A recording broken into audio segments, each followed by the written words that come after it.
Assalamualaikum warahmatullahi wabarakatuh.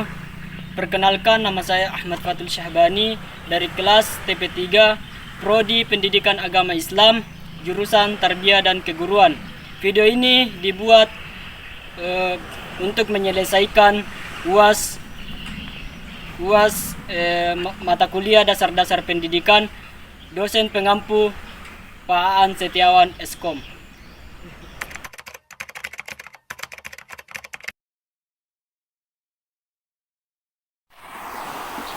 Baik, saya akan menjelaskan hakikat manusia. Pada dasarnya, hakikat manusia adalah sebagai hamba Allah dan khalifah Allah di bumi, yang terdiri dari 3 unsur. Yang pertama, jasmani, dan yang kedua, akal, dan yang ketiga, rohani. Hakikat manusia adalah makhluk ciptaan Allah Subhanahu wa taala yang paling sempurna, karena manusia dibekali dengan berbagai kelebihan dibanding dengan makhluk lain, yaitu nafsu, sifat dasar iblis, taat, patuh, dan tunduk, sifat dasar malaikat, dan akal, sifat keistimewaan manusia. Kita juga perlu mempelajari hakikat manusia dalam pendidikan, karena dunia pendidikan merupakan upaya untuk mengembangkan peradaban manusia. Hal ini tidak dapat tercapai jika kita tidak memahami hal kita sendiri, karena manusia juga merupakan makhluk individu yang harus mengembangkan diri dan kepribadiannya agar dapat bertahan hidup dan beradaptasi dengan manusia lain di masyarakat sebagai makhluk sosial. Berikut materi tentang teori pandangan hakikat manusia. Yang pertama, pandangan psikoanalitik. Kaum psikoanalitik berpendapat bahwa manusia digerakkan, dikontrol dorongan-dorongan intrinsik dari dalam dirinya, tenaga dalam untuk memuaskan biologisnya. Freud mengemukakan bahwa struktur kepribadian individu terdiri dari 3 komponen. Yang pertama, ide, kedua, ego, dan ketiga, superego. Dalam individu bertingkah laku, berfungsilah ide sebagai penggerak, ego sebagai pengatur dan pengarah, dan superego sebagai pengawas atau pengontrol.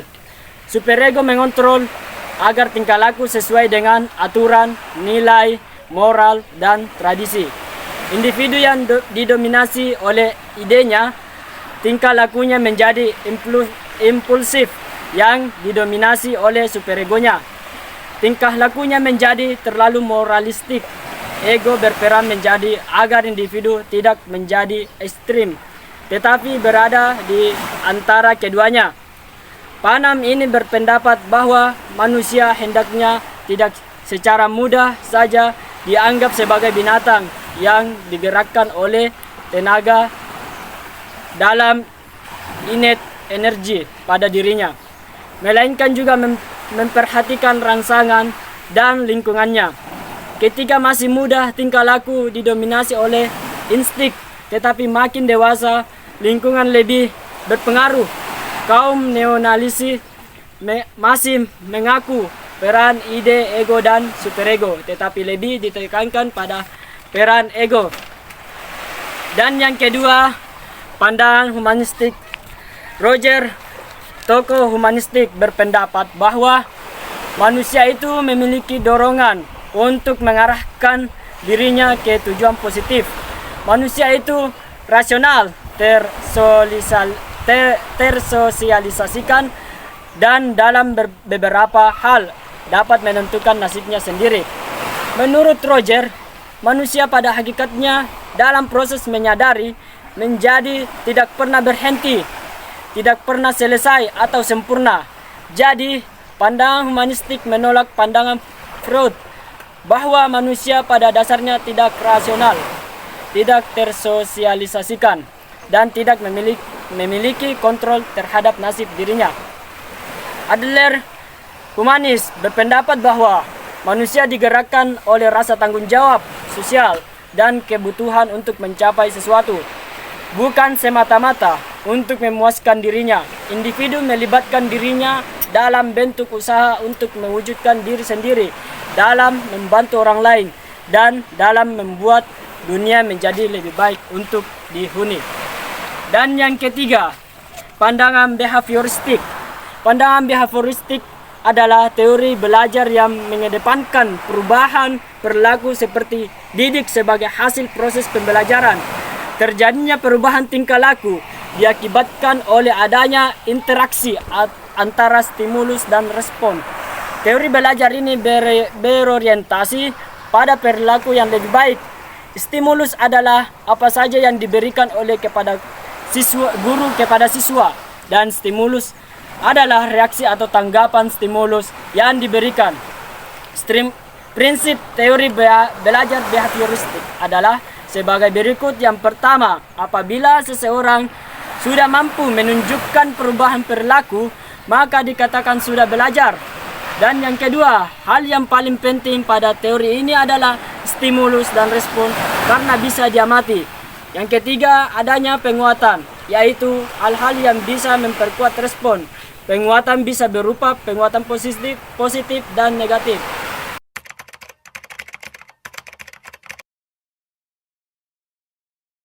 Oke, selanjutnya saya akan menjelaskan landasan-landasan pendidikan. Pengetahuan mengenai landasan pendidikan Indonesia oleh para pejabat membuat kebijakan pendidikan akan membuat kebijakan pendidikan nasional konsisten, tetap dan terarah dengan pasti. Konsisten maksudnya kebijakan pendidikan secara menyeluruh, bagian dan waktu tersusun dengan landasan yang sama. Tetapi maksudnya kebijakan pendidikan pada berbagai sub dan waktu ke waktu tidak mengalami kebijakan pendidikan yang mengejutkan sehingga tidak membingungkan masyarakat sebagai pelanggan kebijakan. Terarah maksudnya kebijakan pendidikan pada berbagai sub dan waktu ke waktu tetap mengarah pada satu tujuan besar, yaitu gambaran manusia ideal menurut bangsa Indonesia. Bangsa Indonesia secara keseluruhan juga teramat penting untuk memahami landasan pendidikan. Sebab sebagai pelanggan dari kebijakan pendidikan, mereka berhak untuk mengetahui mengapa, untuk apa, dan apa kebijakan pendidikan yang harus mereka ikuti. Dan landasan pertama yaitu landasan ideal.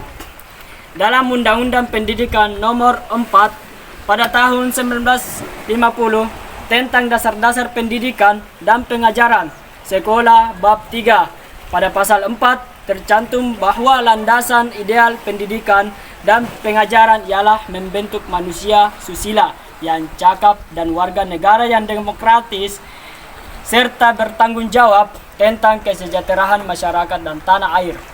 Menurut Direktur Jenderal Pendidikan Tinggi dalam buku program Akte Mengajar komponen bidang studi pendidikan moral Pancasila pada tahun 1984 sampai 1985 dikemukakan sebagai berikut. Sistem pendidikan nasional Pancasila, ahli sistem pendidikan nasional Indonesia satu-satunya yang menjamin teramalkan dan terlestarikan Pancasila. Predikat Pancasila perlu ditonjolkan sebagai identitas sistem karena pada hakikatnya secara intrinsik Pancasila adalah kepribadian atau identitas sistem kenegaraan Republik Indonesia dengan segala jenis implikasinya terhadap subsistem dalam negara. Pendidikan nasional adalah sistem kelembagaan yang bertanggung jawab atas pengembangan dan pelestarian sistem kenegaraan Pancasila dan kebudayaan nasional. Dari pernyataan-pernyataan di atas, jelaslah bahwa landasan ideal pendidikan nasional adalah Pancasila. Dan yang kedua adalah landasan konstitusional. Pendidikan nasional didasarkan atas landasan Undang-Undang Dasar 1945 pada bab 6 pasal 31 yang berbunyi ayat 1, tiap-tiap warga negara berhak mendapatkan pengajaran. Dan yang kedua, pemerintah mengusahakan dan menyelenggarakan sesuatu pengajaran nasional yang ditetapkan dengan undang-undang. Pasal 32 berbunyi, pemerintah memajukan kebudayaan nasional Indonesia. Dalam pembukaan Undang-Undang Dasar 1945 dapat dilihat bahwa pemerintah yang pertama memajukan kesejahteraan umum, kedua mencerdaskan kehidupan bangsa, dan yang ketiga melaksanakan ketertiban dunia yang berdasarkan kemerdekaan, perdamaian abadi, dan keadilan sosial. Undang-Undang Dasar 1945 menyatakan bahwa setiap warga negara berhak mendapatkan pendidikan dan pengajaran. Ini berarti adanya kewajiban belajar yang memberi kesempatan dan mengharuskan belajar kepada setiap anak usia tertentu, sekurang-kurangnya pada 13 tahun. Undang-Undang 1945 menginginkan adanya suatu sistem pengajaran nasional yang disesuaikan dengan kebudayaan, tuntunan nasional. Usaha-usaha ke arah itu sudah banyak dilakukan melalui pembaharuan pendidikan Indonesia. Dan yang ketiga adalah landasan operasional. Landasan operasional bagi pembangunan negara termasuk pendidikan ialah ketetapan MPR tentang GBHN. GBHN disebut landasan operasional karena memberikan garis-garis besar tentang kegiatan yang harus dilakukan untuk mencapai tujuan pembangunan bangsa dan negara sesuai dengan cita-cita seperti yang termasuk dalam Pancasila dan Undang-Undang Dasar 1945. Sebagai contoh, dalam GBHN 1988 dirumuskan tujuan pendidikan yaitu membentuk manusia yang beriman, bertakwa, dan Tuhan Yang Maha Esa, berbudi pekerti luhur, kepribadian berdisiplin, bekerja keras, dan tenaga bertanggung jawab, mandiri, cerdas, dan terampil, serta sehat jasmani dan rohani. Hendaknya setiap pelaksana pendidikan, orang tua, dosen, guru, dan pegawai serta petugas-petugas pendidikan lainnya mengetahui isi dan jiwa GBHN. Pengetahuan ketentuan peraturan-peraturan yang harus diikuti agar pendidikan benar-benar dapat dilaksanakan dengan baik sebagai unsur penting pembangunan negara.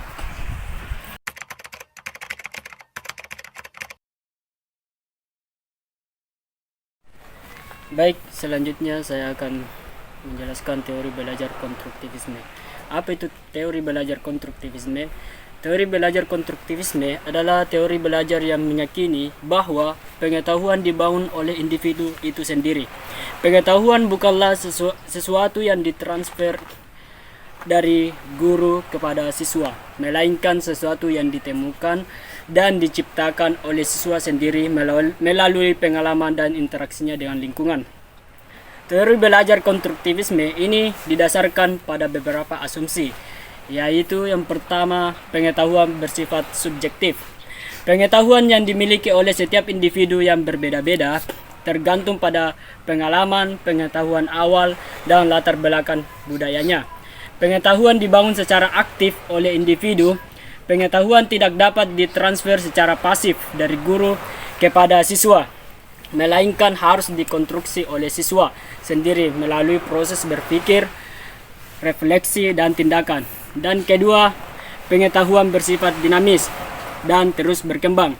Pengetahuan yang dimiliki oleh individu akan terus berkembang seiring dengan bertambahnya pengalaman dan interaksinya dengan lingkungan. Teori belajar konstruktivisme memiliki beberapa implikasi dalam pembelajaran, yaitu pembelajaran harus berpusat pada siswa. Guru harus berperan sebagai fasilitator yang membantu siswa membangun pengetahuannya sendiri. Pembelajaran harus bersifat kontekstual. Pembelajaran harus dikaitkan dengan pengalaman dan kehidupan sehari-hari siswa. Pembelajaran harus bersifat interaktif. Pembelajaran harus melibatkan interaksi antara siswa dengan guru, siswa dengan guru, siswa dengan siswa, dan siswa dengan lingkungan. Berikut adalah beberapa contoh penerapan teori belajar konstruktivisme adalah dalam pembelajaran. Pembelajaran berbasis proyek. Siswa diberikan proyek untuk dikerjakan secara mandiri atau berkelompok. Melalui proyek ini, siswa akan belajar dengan cara mengeksplorasi, menyelidiki, dan memecahkan masalah. Pembelajaran berbasis masalah. Siswa diberikan masalah untuk dipecahkan. Melalui proses pemecahan masalah, siswa akan belajar dengan cara berpikir kritis dan kreatif. Pembelajaran berbasis permainan, siswa belajar melalui permainan yang menyenangkan dan bermakna. Teori belajar sibernetik adalah teori belajar yang mementingkan proses pembelajaran dan penggunaan teknologi dalam pendapatan informasi yang cepat dan tepat. Teori ini dikembangkan oleh Norbert Wiener, seorang ahli matematika dan ilmuwan komputer asal Amerika Serikat. Menurut teori belajar sibernetik, belajar adalah pengolahan informasi dalam proses belajar. Peserta didik menerima informasi dari lingkungan, kemudian informasi tersebut diolah oleh otak melalui proses-proses kognitif seperti sensasi, persepsi, memori, dan berpikir. Hasil pengolahan informasi tersebut kemudian disimpan dalam memori dan dapat dimunculkan kembali saat dibutuhkan. Teori belajar sibernetik memiliki beberapa konsep dasar, yaitu sistem informasi. Proses belajar terjadi dalam suatu sistem informasi yang terdiri dari input, proses, dan output. Input adalah informasi yang diterima dari lingkungan, proses adalah pengolahan informasi oleh otak, dan output adalah hasil pengolahan informasi. Komunikasi. Proses belajar melibatkan komunikasi antara peserta didik dengan lingkungannya. Komunikasi dapat dilakukan secara langsung maupun tidak langsung. Umpan balik contohnya penerapan teori belajar sibernetik dalam pembelajaran. Seorang guru menggunakan media pembelajaran berupa video untuk menjelaskan materi pembelajaran. Seorang guru menggunakan metode pembelajaran diskusi untuk membahas materi pelajaran. Seorang guru menggunakan teknologi informasi untuk memberikan umpan balik kepada peserta didik. Selanjutnya, teori sosial belajar. Teori sosial belajar adalah teori belajar yang menekankan pada perubahan perilaku melalui proses pengamatan. Teori sosial belajar memiliki 4 prinsip utama. Yang pertama, determinisme resiprokal adalah konsep keterkaitan secara bolak-balik antara lingkungan, perilaku, dan kognitif. Contohnya, seorang anak yang melihat orang tuanya merokok mungkin akan lebih cenderung untuk merokok sendiri. Yang kedua, pengamatan dan pembelajaran observasional adalah proses belajar melalui pengamatan terhadap perilaku orang lain. Contohnya, seorang anak yang melihat orang tuanya bersikap sopan dan santun, kemungkinan besar akan mempelajari perilaku tersebut dan menerapkannya dalam kehidupan sehari-hari. Dan yang ketiga, penguatan dan hukuman adalah proses yang dapat mempengaruhi perilaku seseorang. Penguatan adalah pemberian konsekuensi yang menyenangkan untuk mendorong perilaku tertentu. Hukuman adalah pemberian konsekuensi yang tidak menyenangkan untuk mencegah perilaku tertentu. Contohnya, seorang anak yang mendapat pujian dari orang tuanya karena telah membantu pekerjaan rumah, kemungkinan besar akan lebih cenderung untuk membantu pekerjaan sehari-hari. Dan yang keempat, efikasi diri adalah meyakinkan seseorang tentang kemampuannya untuk melakukan tugas tertentu. Contohnya, seorang siswa yang percaya bahwa dirinya mampu mengerjakan tugas matematika dengan baik kemungkinan besar akan lebih termotivasi untuk belajar matematika.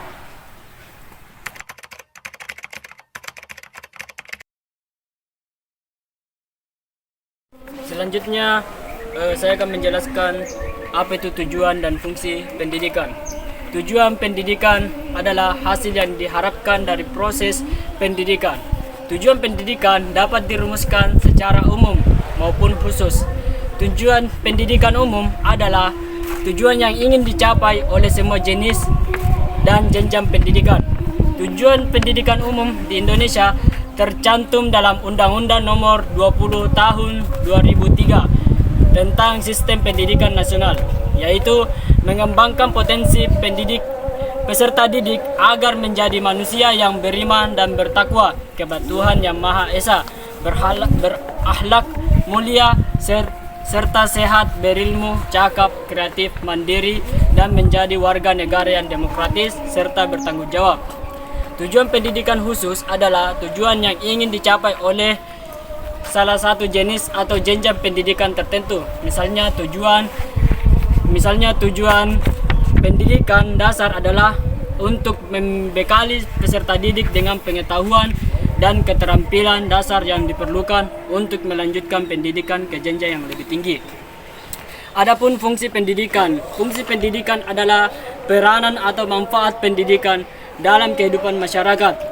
Fungsi pendidikan ini dapat dibedakan menjadi fungsi umum dan fungsi khusus. Fungsi pendidikan umum adalah fungsi yang berlaku bagi semua jenis dan jenjang pendidikan. Fungsi pendidikan umum meliputi fungsi pengembangan potensi peserta didik, yaitu fungsi pendidikan untuk mengembangkan potensi yang dimiliki peserta didik, baik potensi fisik, psikis, maupun sosial. Fungsi mempersiapkan peserta didik untuk melanjutkan, yaitu fungsi pendidikan untuk mempersiapkan peserta didik untuk melanjutkan pendidikan ke jenjang yang lebih tinggi. Fungsi mempersiapkan peserta didik untuk memasuki lapangan kerja, yaitu fungsi pendidikan untuk mempersiapkan peserta didik untuk memasuki dunia kerja. Fungsi pengembangan keterampilan peserta didik, yaitu fungsi pendidikan untuk mengembangkan keterampilan peserta didik, baik keterampilan intelektual, keterampilan psikomotorik, maupun keterampilan sosial. Adapun fungsi pengembangan wawasan peserta didik, yaitu fungsi pendidikan untuk mengembangkan wawasan peserta didik untuk berbagai aspek kehidupan, baik aspek ilmu pengetahuan, teknologi, seni budaya, maupun moral. Fungsi mengembangkan nilai-nilai peserta didik, yaitu fungsi pendidikan untuk mengembangkan nilai-nilai yang diperlukan peserta didik untuk hidup bermasyarakat, berbangsa, dan bernegara. Sekian dari video saya, semoga bermanfaat, dan itulah tadi yang saya jelaskan mengenai hakikat manusia, landasan-landasan pendidikan, dan teori pendidikan ataupun fungsi pendidikan. Sekian dari saya. Assalamualaikum warahmatullahi wabarakatuh.